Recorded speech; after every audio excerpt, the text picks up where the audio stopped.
അനിയന്റെ ലുക്ക് എങ്ങനെയുണ്ട് കണ്ടിട്ട്? കൊള്ളാം. അപ്പൊ ഇതാണ് ആ ലുക്കുള്ള അനിയൻ. ഇന്ന് ഇവന്റെ കല്യാണത്തിന്റെ തലയ്ക്കും ദിവസം. അങ്ങനെ നേരെ നമ്മൾ അവന്റെ വീട്ടിൽ ചെന്നപ്പോൾ കുറച്ച് പരിപാടിയൊക്കെ ഉണ്ടായിരുന്നു അവിടെ. അപ്പൊ ഉച്ചയ്ക്ക് ചോറിനോട് പപ്പടം മേടിക്കാന്ന് പറഞ്ഞാൽ പപ്പടം മേടിക്കാൻ പോയി. അതിനുശേഷം വന്നപ്പോൾ അച്ചാറിലെന്ന് പറഞ്ഞാൽ പിന്നെ അച്ചാർ മേടിച്ച് അതിനുശേഷം നമ്മൾ ചോറ് കഴിക്കായിരുന്നു.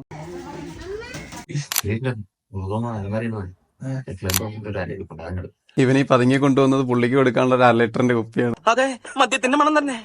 എന്റെ ഈശ്വര, ഈ തറവാട്ടിൽ കുടിക്കേ ഞാൻ ശരിയാക്കി തരാൻ. ബ്രാൻഡ് ഉണ്ടോടാ നിന്റെ കയ്യിൽ? കല്യാണത്തിന് തലയ്ക്കും ദിവസം ബ്രാൻഡഡ് ചെരുപ്പാണെന്ന് തോന്നിയത്. അങ്ങനെ നമ്മൾ നേരെ ചെരുപ്പെടുക്കാൻ പോയ സമയത്ത് ഒന്നും കിട്ടിയില്ല. അവസാനം ഈ ചെരുപ്പാണ് സെലക്ട് ചെയ്തെടുത്തത്. അങ്ങനെ അതിനുശേഷം നമ്മളത് പാക്ക് ചെയ്തെടുത്ത് അവിടെ നിന്ന് തിരിച്ചിറങ്ങിയിട്ട് നേരെ പിന്നെ അവന്റെ വണ്ടി വർക്ക്ഷോപ്പിലാണ് പിന്നെ അത് എടുക്കാനായിട്ടാണ് പോയിക്കൊണ്ടിരിക്കുന്നത്. അങ്ങനെ നമ്മൾ നേരെ വർക്ക്ഷോപ്പിൽ എത്തിയിട്ടുണ്ട്. അവന്റെ വണ്ടിയുടെ കംപ്ലൈന്റ് എന്ന് പറഞ്ഞാൽ പെട്രോൾ ലീക്കേജ് ആയിരുന്നു. ഈ പൈപ്പ് 3-4 കണ്ണ് ഇതിൽ വീണിട്ടുണ്ടായിരുന്നു. അങ്ങനെയായിരുന്നു. പൂച്ച എന്തോ കടിച്ച് കണ്ടിട്ടാണ്. അപ്പോൾ വീട്ടിൽ പൂച്ചയൊക്കെ ഉണ്ടെങ്കിൽ സൂക്ഷിക്കുന്നത് നല്ലതാണ്. അതിനുശേഷം നേരെ വണ്ടിയിൽ പെട്രോൾ മേടിക്കാൻ വരുമ്പോൾ അങ്ങനെ നേരെ നമ്മൾ പെട്രോൾ അടിക്കാൻ പമ്പിലെത്തിയിട്ട് നേരെ പെട്രോൾ അടിച്ചിട്ട് പിന്നെ നമ്മൾ ചെക്ക് ചെയ്യുന്ന പരിപാടി ഉണ്ടായിരുന്നു.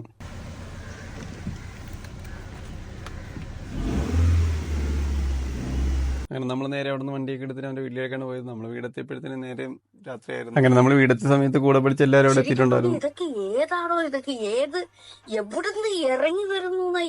നമസ്കാരം. അതിനുശേഷം രാത്രി കൂട്ടുകാരും പയ്യനും കൂടെ പെണ്ണിന്റെ വീട്ടിൽ പോയി ഫുഡ് അടിക്കുന്ന പരിപാടി ഉണ്ടായിരുന്നു. അങ്ങനെ നമ്മൾ നേരെ അവിടെയാണ് പോയത്. അതിനുശേഷം പയ്യനെയും പെണ്ണിനെയും പിടിച്ച് തീർത്ത് നേരെ ഫോട്ടോയും വീഡിയോസ് ഒക്കെ എടുത്തതിനു ശേഷം നമ്മൾ പിന്നെ അവിടെ നേരെ തിരിച്ചിറങ്ങി. ഞാൻ പോകുന്നു. Bye bye.